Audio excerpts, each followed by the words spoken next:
잠시 뒤 오후 6시부터 윤석열 대통령과 시진핑 중국 국가주석이 한중 정상회담에 나섭니다.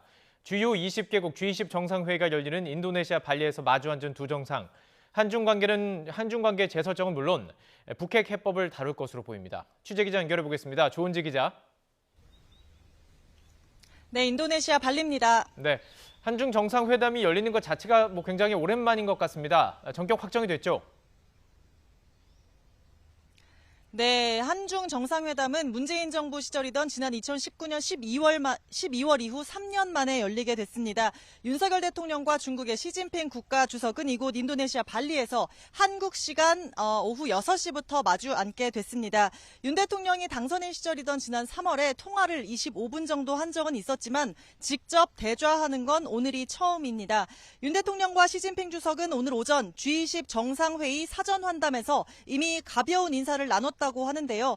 시 주석이 오늘 회담을 기대한다라고 말했고 윤 대통령은 지난 3월 시 주석이 통화로 당선 축하 인사를 건넸던 이를 거론하면서 감사의 뜻을 표했다고 합니다. 핵심 의제 단연 북한입니다. 북한의 무력 시위가 잦아지고 7차 핵실험까지 임박했다는 관측 속에 두 정상이 만난다는 자체가 대북 메시지라는 평가가 나오는데요.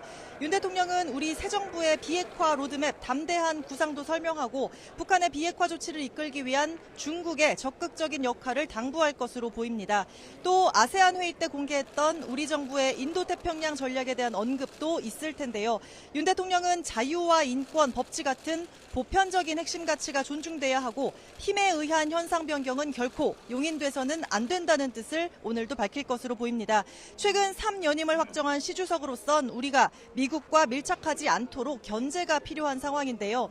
한미일 3국 협력은 물론 주한미군 사드 문제나 미국 주도의 반도체 협의체, 이른바 치포 차별 등 불편한 현안도 많습니다. 그야말로 변곡점에 선 양국이 안정적인 관계 발전을 위한 기틀을 놓을 수 있을지, 또 시 주석의 한중 관계 밑그림은 무엇인지 오늘 회담에서 엿볼 수 있을 전망입니다. 지금까지 인도네시아 발리에서 YTN 조은지입니다.